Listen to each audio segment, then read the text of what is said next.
What is up, my friends? Welcome back to the Wallet Monkey channel, where we give you all the credit intel you need to build and establish relationships with the banks and grow your credit profile. Today, wanted to continue the Datapoint series where we review recent data points, essentially for different institutions, so that you can compare and measure kind of how your credit might fare and how your profile might fare odds-wise to getting an approval with one of these big banks. Besides the confluence strategy that we showed you with checking out the matching engines on popular things like Wallet Hub, Credit Karma, Experian, and pairing that with a pre-qualification or a pre-approval offer. These are letters that you might get in the mail as well as online pre-qualifications. You know, when you start to really pair that together, you get a very good indicator or insight into whether or not you're going to actually get approved, right? And now if we look at some data points and kind of add that on top as our topping, then I think you've got what you need to be able to make a qualified best decision for if you should try and get approved. So today we're going to talk about Chase, in case you didn't see it, didn't see the thumbnail and didn't see the title.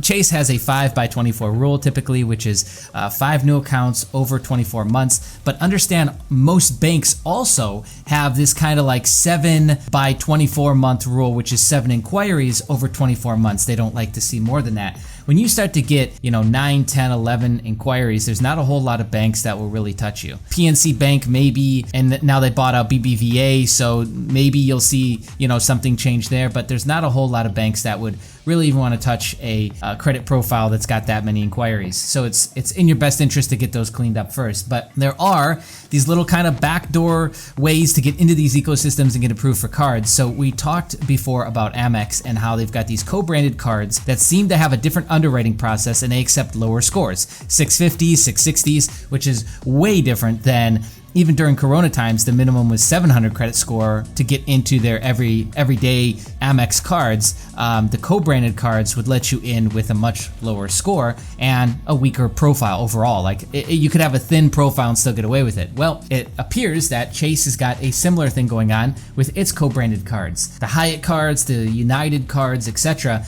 All seem to accept a little bit lower of a score. Maybe there's more inquiries on the profile, maybe even more than a 5x24, and people are getting approved for these cards. So let's go over some recent data points. All right, we're gonna start at the top and work our way down. This is out of order, but let's start here. We've got a United approved with a 697, lots of inquiries. So again, I don't know what lots means. There's no other data point here, but they got a $5,000 card at a 697. That's extremely good, right? And at lots of inquiries, maybe that's 7, maybe that's 10, who knows? Okay, next we got a 700 that was approved for 5,000.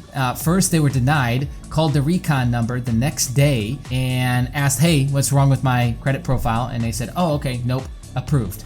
And they pulled both Experian and TransUnion, so that is proof that if you want them to just pull Experian, lock down your TransUnion. All right, let's jump down to the bottom here. We got a 706, yes, and it was approved for 8,500 for a Freedom Flex, which the Freedom Flex also, for some reason, seems to be, they'll accept, those low 700s can still get a real good credit limit. Those lower 700s can still get a really good credit limit. So approved after call to remove freeze. Experian is 706, Equifax 716. They're clean. That means no derogatories, no dirties. 15% utilization, was 4x24. Internal score is 813. So, it fits the rest of the rule. 15% utilization is, I still think okay, but probably considered high for premium cards. All right, we got a 717 no. So here's the other side of it. Don't go thinking that just because you got a low 7s and you got low utilization under 5x24 that you'll get it, because maybe you might not.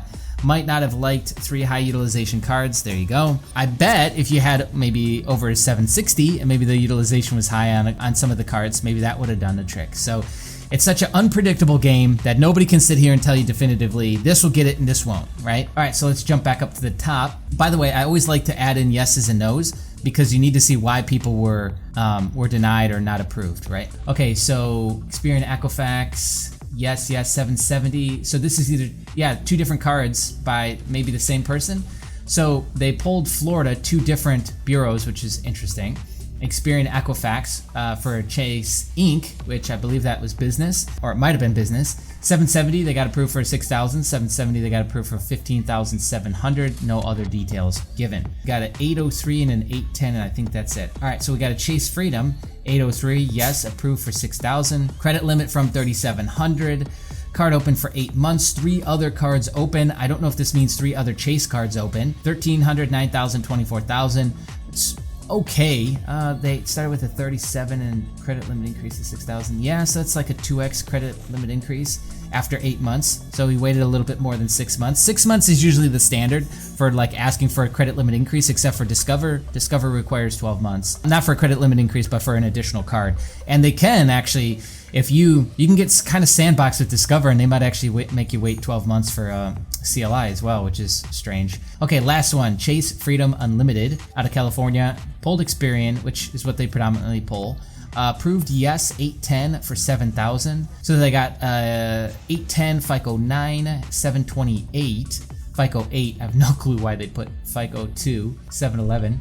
Collections on Experian, and 2 10-year-old charge-offs with Chase. With that being said, approval is surprising. Yeah, wow, two charge-offs from Chase, but yeah, 10 years old. I don't even think they've got those files still. Early 2000s. 2011. Yeah, there you go. There's one with some dirties, some derogatories, and really high score though overall. He's done good building this up, and still got approved of 7,000 credit limit, which isn't bad. I assume he would have gotten more if there wasn't the dirties on the account. So there you go. Some recent Chase data points. If you've got some Chase data points, I'd love to hear from you in the comments below, or anything else you'd like to share in the comments. If you want to help us grow this community, get the video in front of more people, just click the like button. If you like this sort of thing and you still haven't subscribed, crazy thing is that most people that watch these videos are still not subscribed. I know, right? It just takes a second. Click the red button, click the bell, turn it to all, and you'll be locked and loaded, ready to check out future videos from us. All right, talk to you again real soon. Bye.